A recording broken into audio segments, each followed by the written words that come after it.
Hello प्यारे बच्चों। मैं महेंद्र सर आप सभी बच्चों का आपके अपने चैनल अध्ययन धारा पे बहुत स्वागत करता हूँ। हम लोग पढ़ रहे हैं हिंदी मीडियम की क्लास 10th की एनसीईआरटी। हम लोग क्या पढ़ रहे हैं? Class 10th Hindi medium NCERT math. और उसमें भी हम लोग क्या पढ़ रहे थे? अभी तक हमने क्या देखा था? 3 एग्जाम्पल देखे थे और ये सर्वांग क्षमता क्या होती है और 6.1 देख लिए थे।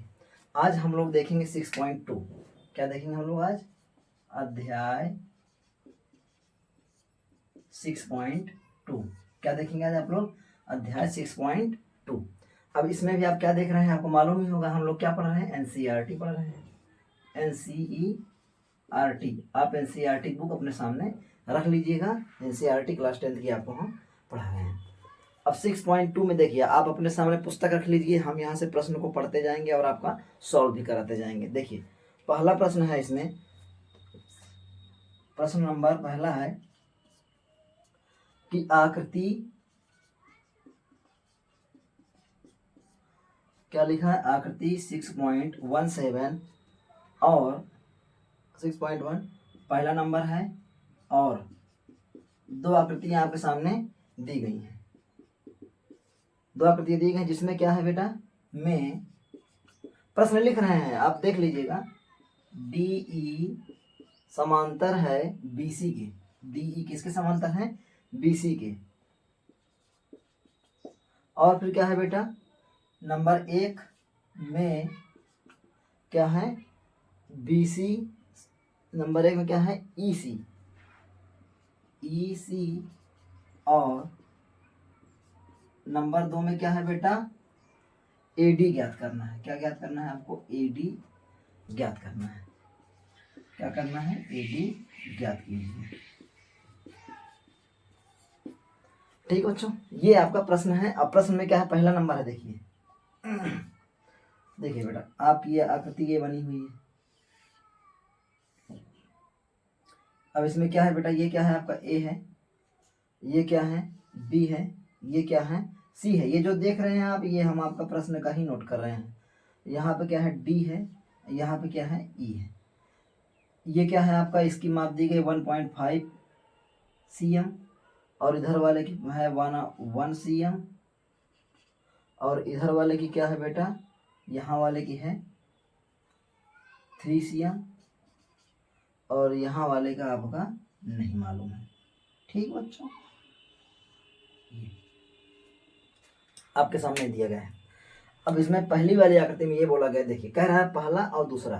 तो पहली वाली आकृति में डी ई समांतर है बीसी के। ये आपका क्या है? देखिए ये डीई है। देखिए ये क्या है आपका? डीई। और समांतर किसके है? बीसी के। ठीक है, डीई समांतर है किसके? बीसी के। देखिए डीई किसके समांतर है? बीसी के। तो आपको हम सिखाए हैं, अभी कराए भी, पीछे हम लोग प्रश्न करके आए हैं कि यदि दो रेखाएं समांतर हैं, यदि दो रेखाएं समांतर हैं तो किसी त्रिभुज में अगर ये बीसी है और इसके समांतर कौन है? डीई है, तो इनकी जो दो भुजाएं, संलग्न भुजाएं ये हैं, इन दोनों भुजाओं का अनुपात क्या होगा? बराबर होगा। अब कहाँ से बताया था आपको? थेल्स के प्रमेय से। आप लिखेंगे यहाँ पे, हम जानते हैं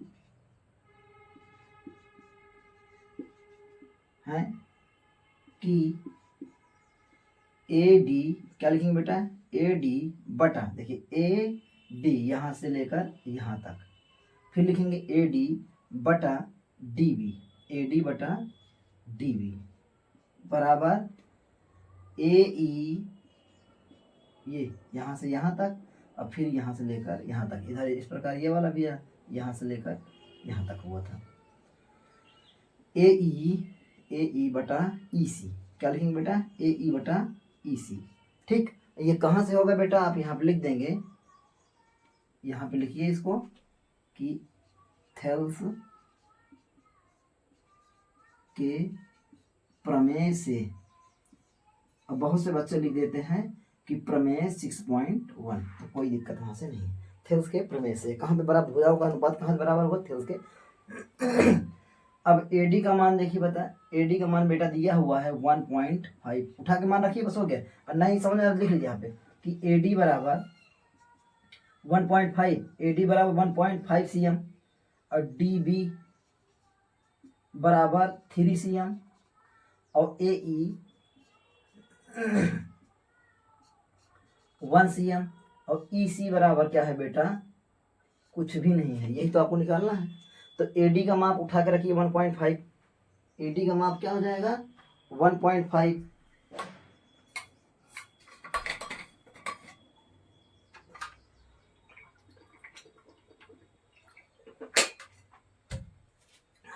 सॉरी। और देखिए DB, इसकी माप क्या है 3 सेंटीमीटर बराबर, AE का माप 1 है, और EC का माप नहीं मालूम सर आपको। EC देखिए यहाँ पे EC ही तो निकालना है आपको, देखिए ये EC ही तो निकालना है हम लोग को।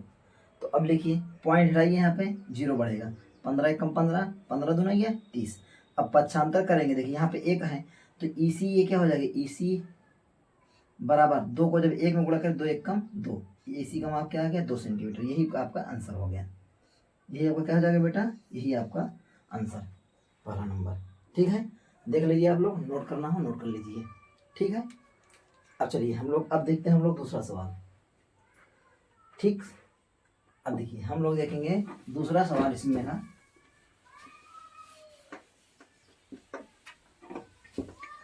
देखिए दूसरा सवाल है आपके सामने, ये आकृति है आपकी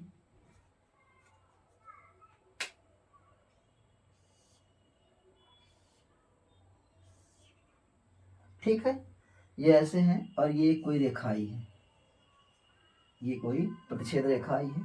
यहाँ पे A है, यहाँ पे B है, और यहाँ पर बेटा हो जाएगा C, और यहाँ पे D हो जाएगा, और यहाँ पे क्या हो जाएगा E। इसकी माप है 1.8 cm, इस वाले की माप है 5.4 cm, इस वाले की माप है 7.2 cm।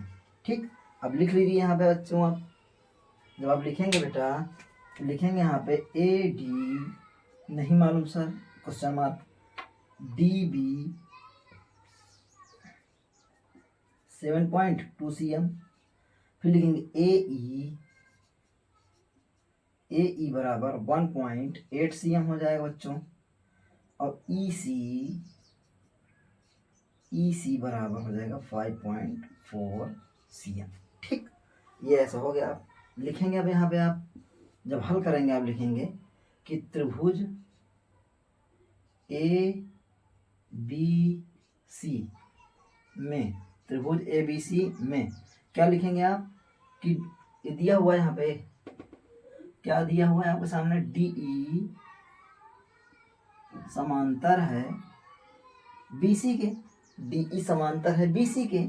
तो लिखेंगे यहाँ पे आप थेल्स के प्रमेय से, थेल्स के जो पहला वाला समझाया वो भी सही है, जो आपको समझ में है वो मेथड से कर दीजिए, थेल्स के प्रमेय से। अब देखिए अगर किसी त्रिभुज में दो भुजाएं ऐसे समांतर हैं तो उनकी दो भुजाओं का अनुपात क्या होता है, बराबर होता है। तो ये आप थेल्स के प्रमेय से यही लिखेंगे आप, ये आप यहाँ पे क्या लिखेंगे कि AD बटा DB बराबर AE बटा EC। ठीक, AD का माप क्या है नहीं मालूम सर, AD ऐसे ही नोट कर दीजिए आप। B अब क्या DB का माप क्या है बेटा 7.2 है, AE का माप है 1.8, और इसका माप EC का माप क्या है 5.4। ठीक, पॉइंट का अंक, पॉइंट के बाद अंक समान है तो पॉइंट को हटा दीजिए आप, नहीं 0 बढ़ाएंगे तो वैसे भी कट जाएगा। 18 का 18, 18 दूनी 36, और 18 एकम 18, 18 का 54 होता है। अब तिरछा गुणा करिए इसको, देखिए ये हो जाएगा आपका AD बराबर 3.72 हो जाएगा, ये 3 ही रहेगा। अब इसको उधर ले जाएंगे बटन फिर से आ जाएगा, इसलिए ले ही नहीं जाएंगे, सिर्फ ये यहाँ आ जाएगा बस। दशमलव हटाइए बेटा, यहाँ पे 0 बढ़ा देंगे आप। अब भाग करिए इसको, अब करेंगे इसको आप, पहले 2 से काटेंगे 15 आ जाएगा, 6 से काटिए, 6 से काटेंगे 6 पंचे 30, क्या हो जाएगा 6 पंचे 30, नहीं तो आप इसको क्या करिए आप 3 से काटिए, 3 नहम्मा 30, और ये हो जाएगा 3 दूना 6, 3 दूना ये 6 हो जाएगा, एक हासिल है 3 चौके 12। ठीक है, तो AD बराबर ये हो जाएगा बेटा 24/10। और कभी भी अगर पहला अंक 1 है और उसके बाद क्या है, पहला अंक 1 है उसके बाद 0 है, तो तो जितने भी जीरो हों ऊपर उतने अंक बाद पॉइंट लगा दीजिए, भाग करने की जरूरत नहीं, भाग करें तब भी उतना ही आएगा। तो आप यहाँ पे लिख सकते हैं आप कि AD बराबर 2.4 सेंटीमीटर। यही बच्चों आपका हो जाएगा आंसर दूसरे वाले का ये। ठीक, नोट कर लीजिए आप लोग, उस सेकंड के लिए हट रहे हैं नहीं, स्क्रीनशॉट मार लीजिए। ठीक है, नोट कर लिए होंगे। चलिए ठीक है, ये वाला हो गया आपका प्रश्न नंबर, ये कौन सा था बेटा? प्रश्न नंबर 1 ही तो था। अब हम लोग चलते हैं प्रश्न नंबर 2 की ओर।